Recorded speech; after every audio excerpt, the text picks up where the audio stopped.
एक मोठं भव्य दिव्य एक विहार या ठिकाणी होणं गरजेचं आहे। कारण इथे आंबेडकरी चळवळीचा वारसा असल्यामुळं आपण पाहतो उजवीकडं लुंबिनी उद्यान हे महानगरपालिकेचं थीम पार्क म्हणून या ठिकाणी डिक्लेअर झालेले आहे आणि प्रेक्षणीय स्थळामध्ये पुणे महानगरपालिकेच्या त्याचं नाव देखील आलेलं आहे। मी कधी कुणाला वाईट बोलत नाही, कधी कुणाला जरी एखाद्याने मला काय मारला आणलं तरी मी बोलत नाही। जय भीम, जय संविधान, नमो बुद्धाय। आपण या ठिकाणी नागपूर चाळ येथील समतानगर हाऊसिंग बोर्डच्या इथे आहोत आणि या ठिकाणी येण्याचं कारण असं की आपण पाहत आहात हे जे बुद्ध विहार आहे, या बुद्ध विहाराचं कार्य पूर्णत्व येण्यासाठी या ठिकाणी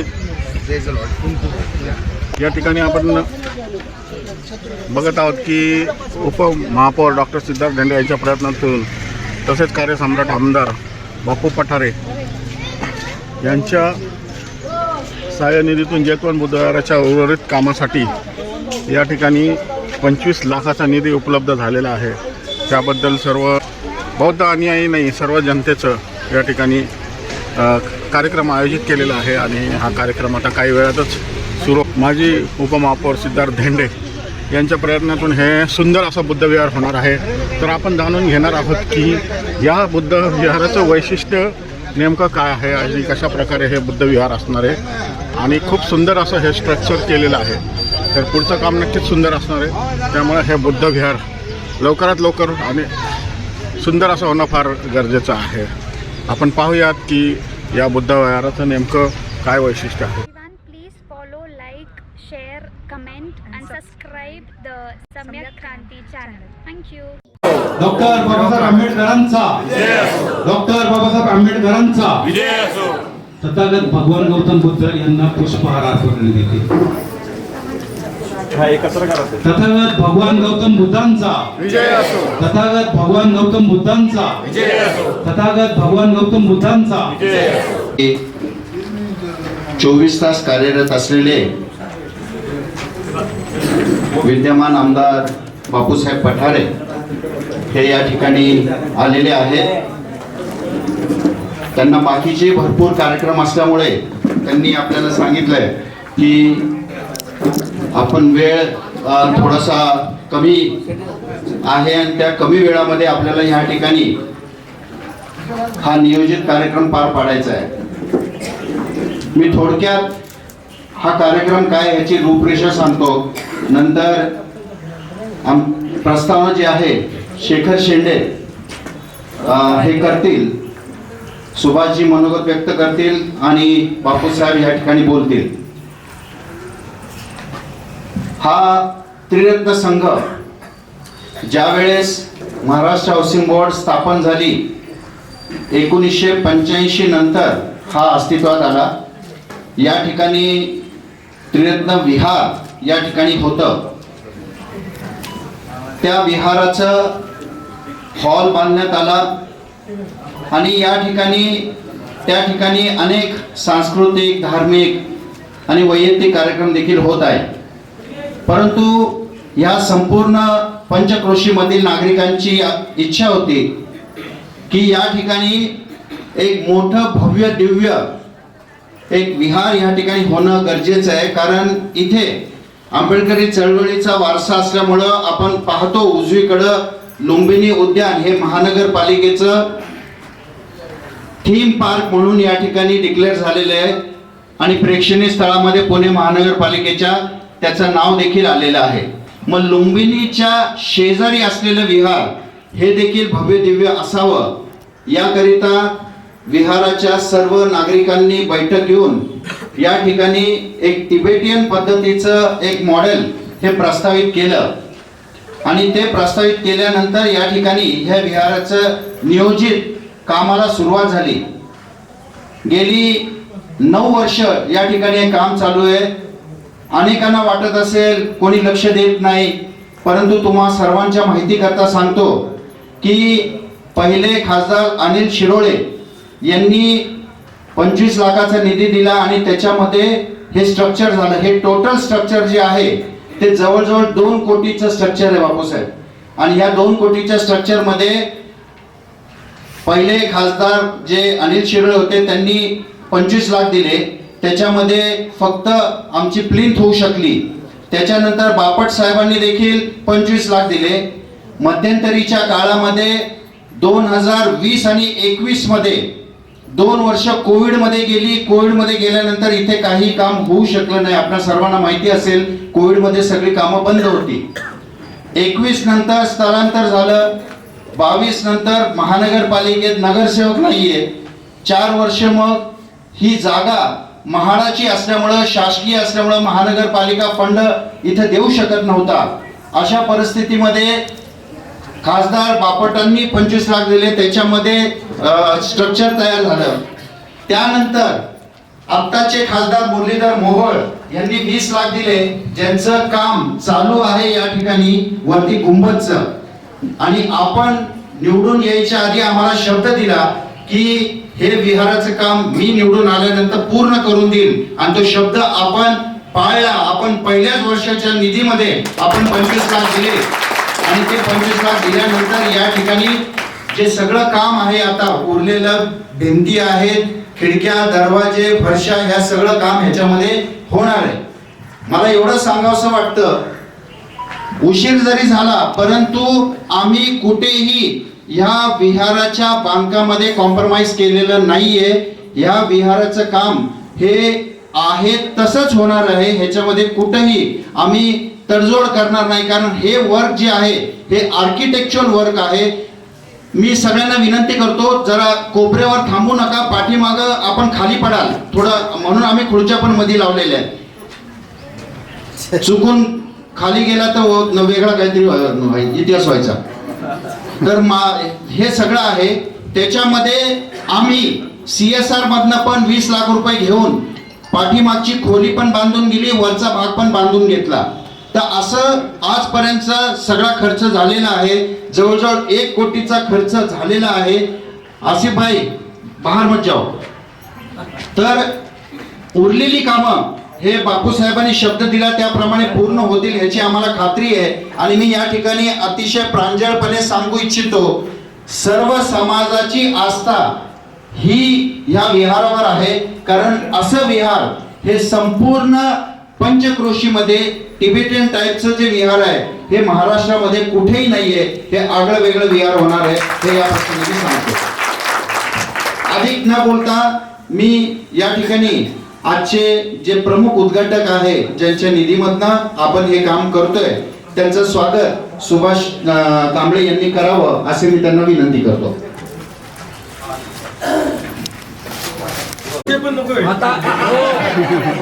नाही, राजकारण आहे, सांगता येत नाही. तर ते माझ्या सोबत असतात, ते माननीय नानासाहेब नलोडे, माजी नगरसेविका आपल्या भागातल्या निर्मलाताई हिरे, त्यांची कन्या वैशाली, ती पण इच्छुक आहे, ती पण आज आलेली आहे. विनोदजी आहे पवार, तेही आमचे सहकारी आहे, टिंगरे नगर मधले कार्यकर्ते. आपल्या जाधवताई, त्यांचंही या ठिकाणी स्वागत आहे. आमचे नामदेवराव घाडगे, तेही या ठिकाणी. बाकी सगळ्यांची नावं घेणं त्यांचं. यशवंत शिर्के या ठिकाणी आझरजी आहे, आसिफ भाई आहेत, सगळे अनेक जण आलेले आहेत. हा राजकीय कार्यक्रम नाहीये, मी प्रथम पहिलं सांगतो. हे कुठल्या पक्षाचा कार्यक्रम नाहीये, हा जनतेचा कार्यक्रम आहे. या कार्यक्रमाचं मूळ हे फक्त जेतवन बुद्ध विहार होणे आणि त्याच्याकरता त्रिरत्न संघ व त्रिरत्न महिला संघ हे कायम पाठपुरावा करते, हे आवर्जून या ठिकाणी सांगतो. मी याच्यानंतर शेंडे सरांना प्रस्तावना करायला मी आमंत्रित करतो, त्याच्यानंतर बापूसाहेब बोलतील.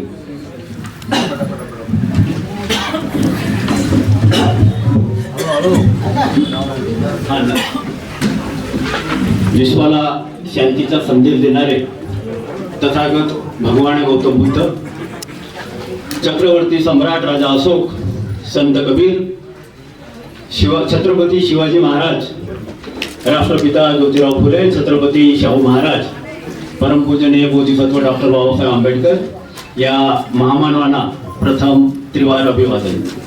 उपस्थित बंधू भगिनींनो, डॉक्टर साहेबांनी बहुतेक सर्व पार्श्वभूमी सांगितलेलीच आहे. या ठिकाणी त्रिरत्न संघ ऑप्शन आहे कार्यरत असताना पकडा हे. या ठिकाणी असं मोठं विहार व्हावं अशी सर्वांची अपेक्षा होती.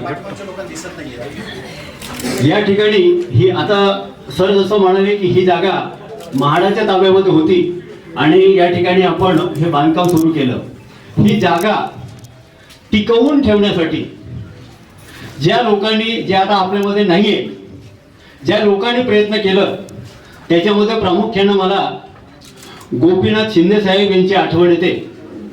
त्यांनी समतानगर मागासवर्गीय ग्राहक संस्था स्थापन केली आणि ही जागा पाहिजे म्हणून त्यांनी ही जागा मिळवून ठेवली. त्यासाठी त्यांनी बरेच प्रयत्नही केले. त्यानंतर काही या ठिकाणी जे होऊन गेलेले कार्यकर्ते तिथे नाही आहेत, परंतु त्यांचंही योगदान मला सांगणे या ठिकाणी महत्वाचं आहे.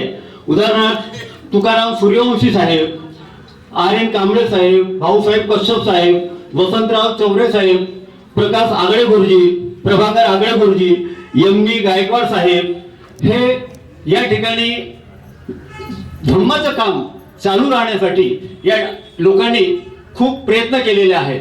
आणि आता देखील या ठिकाणी जे काम चालू आहे, काही लोक जे हाऊसिंग बोर्डात नाही आहेत, हाऊसिंग बोर्ड सोडून गेलेले आहेत, परंतु त्यांचं या हाऊसिंग बोर्डातील चळवळीमध्ये फार मोलाचे योगदान आहे. असे काही लोक या ठिकाणी आहेत. आपले पदाधिकारी जे होऊन गेलेले आहेत त्याच्यामध्ये तुकाराम धेंडे साहेब आहेत, ॲडव्होकेट सुभा वाघमारे साहेब, DC कांबळे साहेब, मोहन रोकडे साहेब, VT कांबळे सर, या ठिकाणी रत्नदीप हिरवे आहेत, शेखर शेंडे आहेत, संजय गायकवाड आहेत. हे लोक या ठिकाणी होते. त्यांनी खूप काम केलं त्यांच्या परिणाम आणि ते या ठिकाणून दुसऱ्या ठिकाणी राहायला गेले, परंतु त्यांचेही योगदान या ठिकाणी फार महत्वाचं आहे. आता या ठिकाणी उपस्थित असलेले DK जाधव साहेब आहेत, GT रोकडे साहेब आहेत, तसेच ही जागा अबाधित ठेवण्यासाठी ॲडव्होकेट रणसिंग आहेत, मेजर रणसिंग आहेत, आपले कार्याध्यक्ष सुभाष कांबळे साहेब आहेत, तसेच नागपूर चाळीतील लोक देखील या ठिकाणी ह्या जागा मिळवण्यासाठी, इथं चळवळ उभा करण्यासाठी त्यांचेही फार मोठे योगदान आहे. त्याच्यामध्ये रमेश खरात याचं नाव मला आवर्जून घ्यावं लागेल. हाऊसिंग बोर्डातील काबा गायकवाड आहेत, यांचे फार मोठे योगदान आहे. तसेच या ठिकाणी जे कार्यरत आहेत असे लोक खूप दिसत आहेत आपल्याला, त्यांचे फार मोठे योगदान आहे. आणि या ठिकाणी चळवळ जिवंत ठेवण्यासाठी ज्यावेळेस करोनाचा काळ होता तरी या ठिकाणी नेहमी जे कार्यरत होतो ते त्रिरत्न संघाचं महिला मंडळ, त्यांनी अविरत या ठिकाणी काम केलंय. कोणी येत नसतील तरी त्या ठिकाणी यायचे. त्यांचं मला या ठिकाणी आवर्जून मनापासून त्यांना धन्यवाद द्यायचा आहे. या ठिकाणी त्रिरत्न संघाच्या त्या सर्व मंडळ आहे, त्यांचे ते धिवार मॅडम आहेत, कांबळे मॅडम, निकाळजे मॅडम आणि सर्व उपस्थित त्या महिला मंडळ, प्रत्येकाचं नाव घेणं शक्य नाही, परंतु यांचे या ठिकाणी मोठे योगदान आहे. आणि ही जी जसं आता सर म्हणाले तिबेटियन पद्धतीची जी या ठिकाणी जे विहार होणार आहे, तर ह्या इमारतीचे जे आर्किटेक्ट आहेत कांबळे साहेब, त्यांचेही या ठिकाणी मला त्यांचा आभार मानायचा आहे. या ठिकाणी सर हे जे विहार होणार आहे, या ठिकाणी केवळ विहारच नाही तर ह्या ठिकाणी डॉक्टर साहेबांच्या कल्पनेतून या ठिकाणी स्पर्धा परीक्षा केंद्र देखील या ठिकाणी होणार आहे. इथं सुसज्ज असं ग्रंथालय होणार आहे, कॉम्प्युटर कोर्सेस आपण या ठिकाणी नर्सरी वगैरे सुरू करू, लहान मुलांची या ठिकाणी महिला बचत गटाचे वगैरे कार्य चालतील. आणि या ठिकाणी आता हे जे निधी उपलब्ध झालेला आहे त्या निधीमधून ते हे होईलच, परंतु अजून जरी आवश्यकता पडली तरी मला खात्री आहे की बापू साहेब आपल्याला मदत करायला नाही म्हणणार नाही. त्यांची आपल्याला सदैव या ठिकाणी मदत होईल पुढील कार्यासाठी. मला एक नाव राहून गेलं ज्यांनी या ठिकाणी आपली चळवळ उभी करण्यामध्ये आणि हे जागा मिळवण्यामध्ये, या ठिकाणी विहार होण्यामध्ये जे महत्वाचे योगदान दिलं, त्या माजी नगरसेविका निर्मला हिरेताई, त्यांचेही नाव राहून गेलं. त्यांच्याही आपण या ठिकाणी श्रेय द्यायला पाहिजे त्यांनी. तर अशा पद्धतीने या ठिकाणी सर्वांनी तनमन धनाने, आणि केवळ हाऊसिंग बोर्ड समतानगर मधीलच नाही तर नागपूर चाळमधील सर्वांचे नाव बसणार नाही, परंतु ह्या लढ्याला नागपूर चाळीतील लोकांनी देखील खूप सहकार्य दिलेलं आहे. त्यांनाही मी धन्यवाद देतो आणि या ठिकाणी थांबतो. आता एवढे लोक या ठिकाणी पुन्हा भेटतीलच, असं लवकर भेटतीलच असं मला काही वाटत नाही. म्हणून सर्वांना भीमा कोरेगावच्या ज्या शहीदांना, ज्यांनी या ठिकाणी पेशवाई गाडली, त्या शहीदांना मी स्मरण करून सर्वांना नवीन वर्षाच्या हार्दिक हार्दिक शुभेच्छा देतो आणि या ठिकाणी थांबतो. धन्यवाद. जय हिंद. त्या काळामध्ये 1 रुपयाचा निधी पण इथं आम्हाला ह्या कामाकरता मिळाला नाही, ही खंत व्यक्त करतो. मी कोणावर टीका करत नाही, माझे ते विरोधक पण नाहीये, कोणी व्यक्तिगत विरोधक कधीच नसतं राजकारणामध्ये, परंतु आम्हाला इथं काम करू दिलं नाही, आता जी ओरड असते ती मुळात चुकीची आहे असं मला या ठिकाणी सांगायचं आहे. काम करायला कोणीही आमदारांना रोखत नाही, नगरसेवकाला रोखू शकतात, आम्हाला थांबवतात, पण आमदारांना कोणी थांबत नाही, कारण आमदाराचा मतदारसंघ येतो. एवढंच मी बोलतो. आणि बापूसाहेब, आपण हे विहार पूर्ण आपल्याच कारकिर्दीमध्ये होईल आणि पुढच्या बुद्ध पौर्णिमेला या ठिकाणी आम्ही प्रयत्न करतोय दलाल लामांना आणायची. ती इच्छा आमची पूर्ण होईल अशी अपेक्षा बाळगतो. आज या ठिकाणी परमपूज्य भगवान गौतम बुद्ध, परमपूज्य भारतरत्न डॉक्टर बाबासाहेब आंबेडकर आणि या ठिकाणी उपस्थित असलेले सर्व अनुयायी असतील, सर्व कार्यकर्ते असतील, कारण आता नाव कोणाचं घेत नाही कारण सगळेच इच्छुक आहेत, त्यामुळं सर्व इच्छुक म्हणतो. आणि सर्व उपस्थित असलेले सर्व मतदार बंधू आणि भगिनी, खरं म्हटलं तर हे विहार पूर्ण व्हावा म्हणून मी विधानसभेला उभा राहिलो त्यावेळेस डॉक्टरांचा आणि आपल्या सर्व कार्यकर्त्यांचा एक आग्रह होता की तुम्ही निवडून येणार आहात आणि तुम्ही निवडून आल्यावर हे विहार पूर्ण करायचं. आणि तो शब्द डॉक्टर साहेब आपण सगळ्यांनी माझ्याकडून घेतलेला होता. आपल्या सर्वांच्या आशीर्वादानं, भगवान गौतम बुद्धांच्या कृपेनं आणि आपल्या सर्वांच्या आशीर्वादानं मी विधानसभेमध्ये आलो. आपल्या सर्वांना माहिती आहे माझ्या कामाची पद्धत, मी कामही तशाच पद्धतीने करतो. आज सकाळी रात्री 1 वाजता झोपलो, सकाळी 7 वाजता उठून हा 7वा कार्यक्रम आहे. आणि साधारणतः एक 35-40 किलोमीटरला 1-2 कार्यक्रम करून मी पुन्हा लोहगावला, पुन्हा खराडीला, वडगाव शिरीला आणि आता इथं असे कार्यक्रम करत मी आलेलो आहे. आणि अजूनही मला सगळे 32 कार्यक्रम आज आहेत. खरं म्हटलं तर मी नानांना म्हणत असतो की सकाळी एकदा माझ्या गाडीत बसा, तुम्हाला परत ध्यानच नाही व्हायचं की राजकारणाकडे जावं.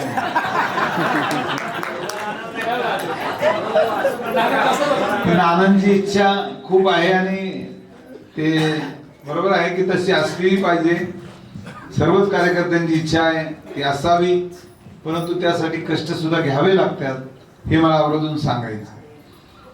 कारण मी आत्ताच नानांना सांगत होतो की मी दुसऱ्या 1-2 कार्यक्रमामध्ये भूमिपूजन करताना मला 1-2 कार्यकर्ते म्हटले की आम्हाला मग तुमच्यामध्ये राहावंच लागणार नाही, म्हणजे वरती जावं लागेल का काय, असे सुद्धा कार्यकर्ते बोलतात.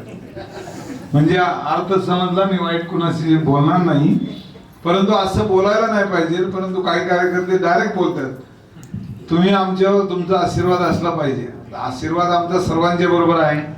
मी कधीही कुणाला वाईट बोलत नाही, कधी कुणाला जरी एखाद्याने मला काय मारला आणलं तरी मी बोलत नाही. मी म्हणतो देवानेच मला मारला असं समजतो काय ना. आणि म्हणून माझा स्वभाव पाहून लोक कदाचित काही वेळेस करतात हे.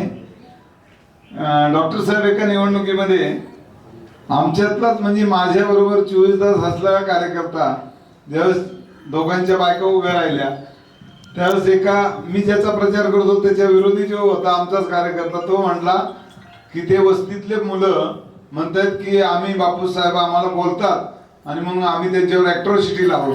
मी म्हटलं त्यांना सांगा की उद्याच्या उद्या लगेच करून घ्या. कोणी करत नसतं, कारण लोकांना माहित असतं की कोणावर ॲट्रॉसिटी करायची ते लोकांना कळतं आणि ते त्यांच्यावर करायची म्हणले ते करतच असतात. लोकांना माहित असतं की हा माणूस कधी वाईट वागणार नाही, कधी. मी खरं सांगू का तुम्हाला, भगवान गौतम बुद्धासमोर सांगतो, मी लहानपणापासून जेव्हा मी 2री-3रीला होतो ना तेव्हापासून मी वस्तीत वाढलेलो आहे. आमच्या गावात वस्ती थोडी होती, 50 घराची, पण रोज त्या वस्तीत मी जेवायला जायचो. कारण त्यावेळेस आम्ही शेतकरी होतो, माझे वडील गावचे सरपंच होते आणि आमच्या घरी शेतातल्या भाजीपाला किंवा भाजीपाला नव्हता त्यावेळेस, कडधान्य असायचे आणि त्याच्या भाज्या असायच्या. आणि वस्तीतले जे आपले लोक होते अनुयायी, ते फॅक्टरीला इकडे तिकडे डॉक्टर साहेब कामाला होते, त्यांची परिस्थिती चांगली असायची. आणि आमच्या शेतकऱ्याच्या घरी मात्र ते सगळे कडधान्य असायचे. आम्ही रोज कडधान्य खाऊन जरा कंटाळलेलो असायचं.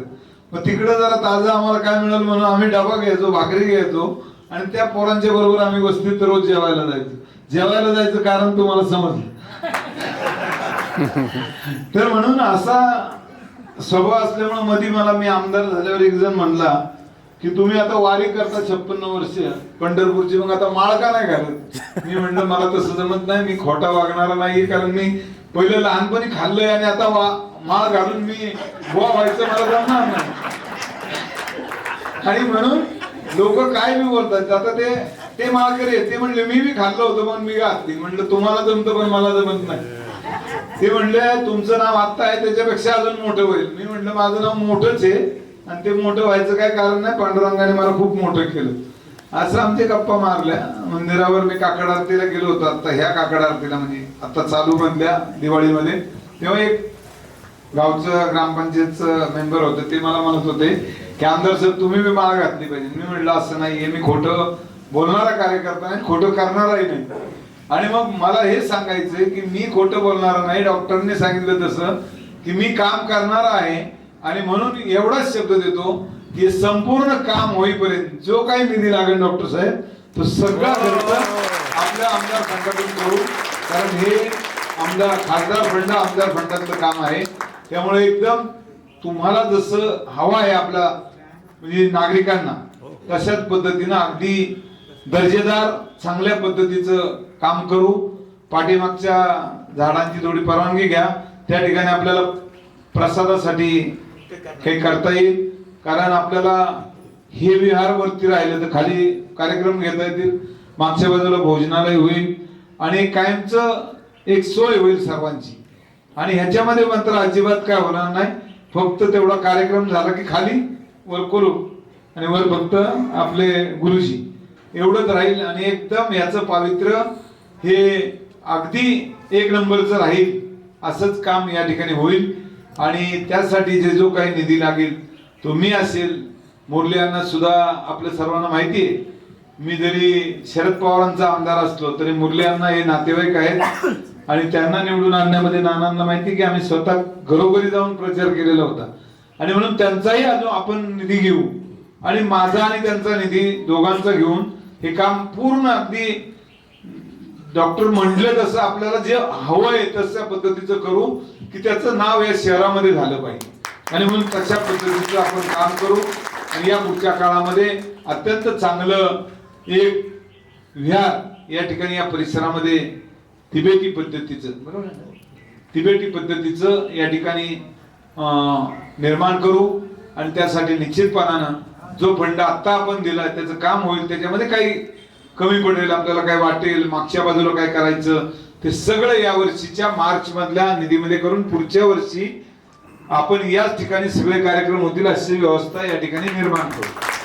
आणि वस्ती सुद्धा संपूर्ण आपला परिसर म्हटला पाहिजे की जा तुम्ही हाऊसिंग बोर्डात आणि पहा ते विहार कसं आहे, अशाच पद्धतीचं ते दर्जेदार काम या ठिकाणी होईल.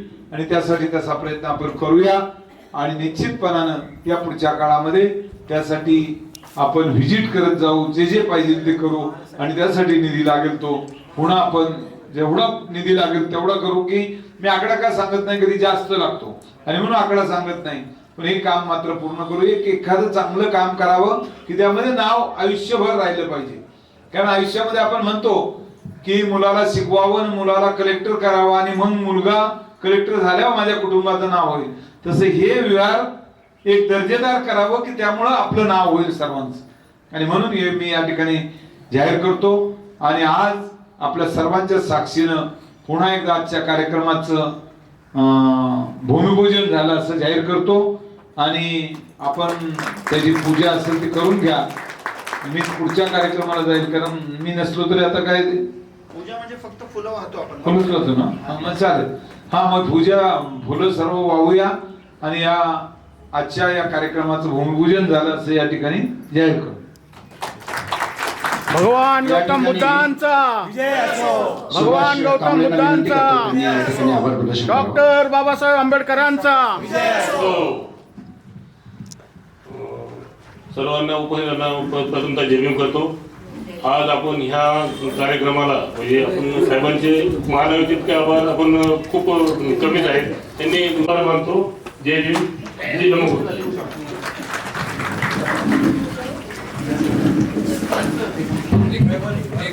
सॉरी, नजर चुकीने माझे महानगरपालिकेतील सभागृहामधील माझे सहकारी ॲडव्होकेट जाधव साहेब या ठिकाणी भाईसाहेब जाधव आलेले आहेत. ते मला शेंडे साहेब जरा यशवंत शिर्केचं नाव घेतलं. यशवंत शिर्के आहे. पुन्हा एकदा सूचना करतो, आपला तोल जाणार नाही याची